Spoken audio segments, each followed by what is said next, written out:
Zidane, welcome. Thank you. How is it to be a Manchester United player and to come to Holland and to play for a small team like FC Utrecht? I wouldn't call Utrecht a small team, but I thought so. yeah, no, yeah, it's a different experience. I mean, obviously coming from a club like Manchester United, it's a massive team worldwide. You know, facilities are different. Pre-season tours in Australia and in Thailand is crazy. You see all the fans and how much we love United, and you don't really realise how big of a club it is until you leave. That's one thing I've realised. But no, it's been a crazy experience so far. Of course, the first year for me was tough. Moving countries, I didn't expect it to be as tough. Missing my family and with injuries and stuff. But now, you know, that's the past, and you know, we're having an exciting season this season, and yeah, 7 more games. Yeah. Were you at Manchester also a playmaker? Because in Utrecht you are a kind of a playmaker, a number 6, and dividing the game. Yeah, so through the academy, because I joined United when I was 8, I was a number 10, you know, like a playmaker behind the striker, and then I got to under 16s, and I dropped down in midfield to 8 and 6. And yeah, my preferred position is number 8, like box to box, but I don't mind doing 6 as well because I get the ball and I like to dictate play and control the tempo of the game. So yeah, I can do all 3 in midfield, but you know, whether coach needs me and whether team needs me, I don't mind. But if you're a box to box player, don't you miss the intensity you got as a player like that? Yeah, well, of course you have different type of box to box players. Where I lack intensity, I think I read the game well, so I understand where to be, how to intercept plays, and yeah. Late arriving into a box, you look at Paul Scholes and these type of players. Yeah. Thiago from Liverpool, that's one player I look up to a lot, watch his videos, and he's not obviously a big midfielder like your Paul Pogba's and stuff, or your Yaya Torres.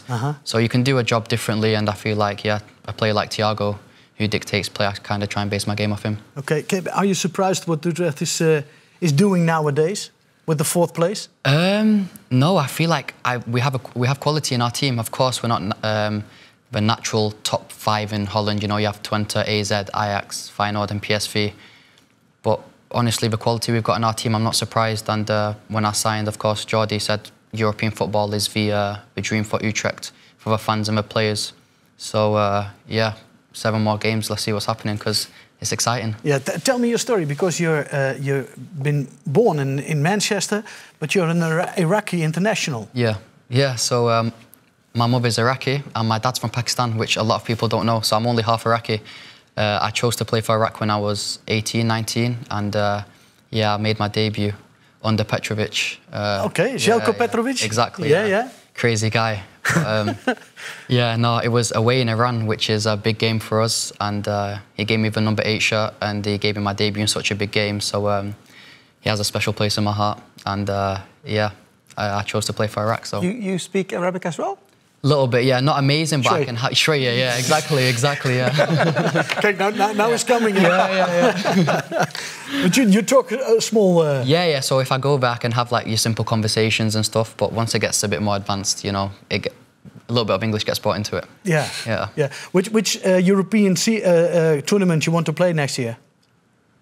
You know, they say aim for the moon and you might land on the stars, so Champions League football, of course, that's what we aim for. And whatever below it, Conference, Europa League is also good. But, you know, we're so close to 3rd and only 6 points off 2nd, so who knows?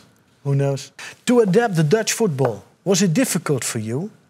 Yeah, not too difficult, but of course, you know, coming from England and Holland, it's European football at the end of the day, similar, but it's still a bit different. And for me, it was more off the pitch. And off the pitch affects a lot on the pitch. Like I'm a really big family guy, you know, my mum, my dad, my brother.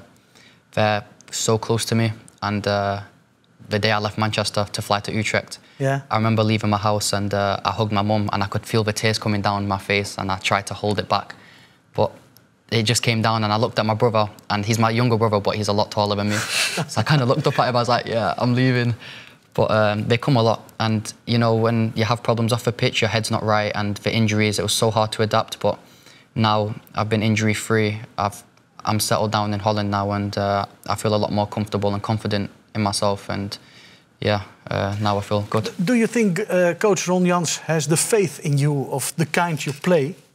Well, Yeah, I believe so. I mean, I think... Play every week? Yeah. So, yeah. That's it, yeah. The past, I don't know how many games I've not counted, but I've been in the starting 11. 17. 17, yeah. So the past 17 games I've been starting, and yeah, when the coach gives you faith, you can only repay him back by giving 100% on the pitch, and yeah, I'm happy. But sometimes there is criticism because it takes too long before you play the ball, because you love playing with the ball at your feet. Yeah, yeah. No. Do you feel something of the criticism? Do you hear something? Honestly, like, I don't see any of it. I've heard a couple people from outside, you know, say things, but I don't see anything on my Instagram. Once I finish football, as I watch the game back. I watch it back at Utrecht as well. We watch the videos back, and at the end of the day, it matters what the coach thinks and the manager. At the end of the day, it's not what the fans think. Of course, we want to please them. As long as we keep winning. I mean, everyone has criticisms of everyone. You know, even Ronaldo and Messi have haters, and at the end of the day, they're the best players to have played football. So for me, of course, I'm going to have people that think I need to do this, that, and other things. But if the coach is happy with me, if I'm happy with myself, and the team's winning, I mean, yeah, I'll be happy. That's what you learned at Manchester. Yeah. Not hear the criticism of everybody. No, because if you try... Crazy journalists and all those guys. But no, honestly, I don't see any of the media. I try to switch off from it, because if you get too much outside noise inside your head, it's going to affect you. And at the end of the day, if you're happy, the team's happy, and the people around you, your loved ones, are happy... It's better because you saw me a couple of times. He's a criticism. Yeah. No. It's not, I'm not criticizing, but in the way that you play, I think you're a very good player. And I said it also a couple of times. But if you can play it faster or behind the strikers, I think you can be in more influence for the game. Yeah, yeah. Because sometimes it goes too slow. Yeah, yeah. The other team, the opponent, can go back, drop back. And so the 1-against-1 on the side is not possible anymore. So I think you can do much more also. Yeah. To be fair, Willem, he's like the midfielder coach as well. We've spoken about it as well. We've been practicing different types of passes in behind. So I've been trying to implement that into the game. And also, like, my job in the team is to, like you said, play make, get the ball from defence to attack, and obviously as smooth as possible.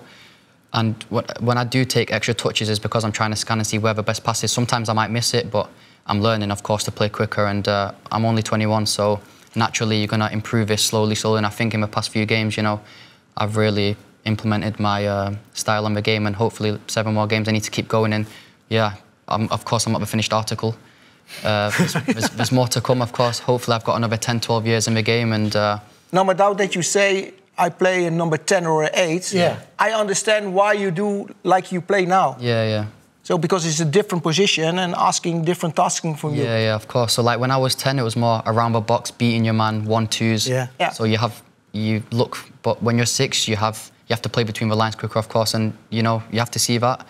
But yeah, I'm still trying to adapt, of course, and yeah, hopefully I'm learning, and hopefully I'm showing it on the pitch.